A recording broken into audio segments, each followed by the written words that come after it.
आप C++ सीखना चाहते हो लेकिन जब भी इंट, फ्लोट, कैरेक्टर जैसे वर्ड सामने आते हैं तो सब कंफ्यूजिंग लगता है।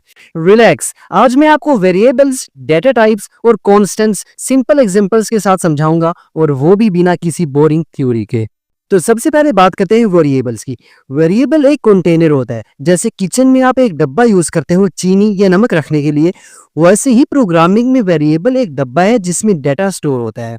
For example, int age is equal to 25। यहाँ पर एज वेरिएबल का नाम है और 25 उसमें स्टोर किया गया डेटा है। अब आते हैं डेटा टाइप्स पर।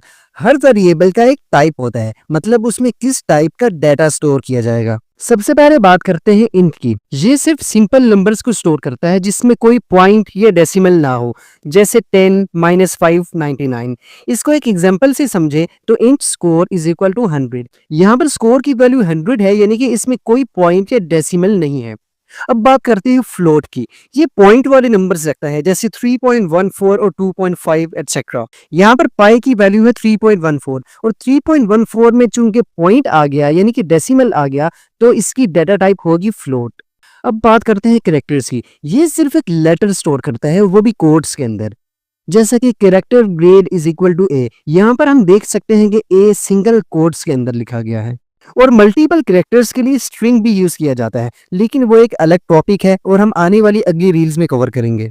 अब बात करते हैं कॉन्स्टेंट्स की। वेरिएबल तो चेंज हो सकता है, लेकिन कभी आप चाहते हो कि कोई वैल्यू चेंज ना हो तो यूज करते हैं constant. For example, constant float pi is equal to 3.14।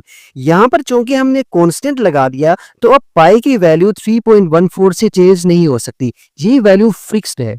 तो आज आपने सीखा इंट, फ्लोट, कैरेक्टर और कांस्टेंट का असली मतलब। और अगर तो आप चाहते हैं कि C++ आपके लिए फुल इजी बन जाए तो मुझे इंस्टाग्राम पर फॉलो और यूट्यूब पर सब्सक्राइब करना मत भूलना।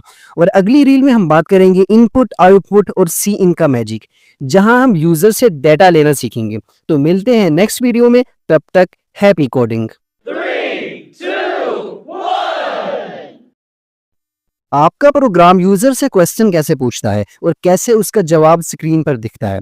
C++ में ये काम होता है Cin और Cout से, लेकिन इन दोनों का असल काम क्या है और कैसे यूज किया जाता है इन्हें लाइक अ प्रो प्रोग्रामर। चलिए आज इनपुट और आउटपुट का सिस्टम फुल समझते हैं। सबसे पहले बात करते हैं Cout की। Cout का मतलब होता है कंसोल आउटपुट, यानी स्क्रीन पर कुछ लिखवाना। फॉर एग्जाम्पल, जब हम लिखते हैं Cout वेलकम टू C++, तो इसका मतलब होता है स्क्रीन पर ये मैसेज दिखाया जाए। लेकिन यहाँ पर ये जो आपको साइन नजर आ रहा है, इसका मतलब होता है साइन स्ट्रीम ऑपरेटर, जो डाटा भेजता है कंसोल की तरफ। और इसके साथ साथ आप मल्टीपल चीजें भी कंबाइन कर सकते हो।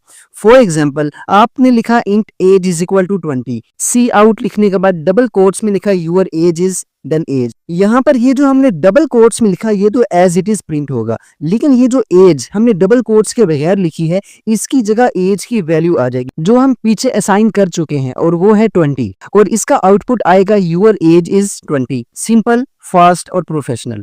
अब आते हैं Cin की तरफ। Cin का काम है यूजर से डाटा लेना, वो भी कंसोल के जरिए। For example, int number Cin number. जब प्रोग्राम यहाँ पर पहुंच जाता है तो वो रुक जाता है और यूजर से नंबर मांगता है। जैसे ही यूजर कोई वैल्यू एंटर करता है और उसके बाद एंटर प्रेस करता है, वो वैल्यू वेरिएबल नंबर में स्टोर हो जाती है, और नंबर वेरिएबल का नाम है जो कि हमने खुद रखा है। और यहाँ पर भी ये जो हमें साइन नजर आ रहा है, इसका मतलब होता है इनपुट स्ट्रीम ऑपरेटर, यानी डेटा जा रहा है यूजर से प्रोग्राम की तरफ। चलो एक और एग्जाम्पल से समझते हैं। Cout enter your name. Enter your name हमने लिखा है डबल कोट्स में, तो ये एज इट इज प्रिंट हो जाएगा। लेकिन हमने Cin नेम लिखा, यानी कि अब इसकी जगह यूजर जो लिखेगा वो प्रिंट होगा। इसी तरह Cout डबल कोट्स में वेलकम और नेम, और इस नेम की जगह वो नेम प्रिंट होगा जो यूजर ने एंटर किया है। देखो इतना इजी है यूजर से बात करना इन C++। और यहाँ मैं आपको एक और बात बताऊं, Cin बाय डिफॉल्ट सिर्फ फर्स्ट वर्ड रीड करता है।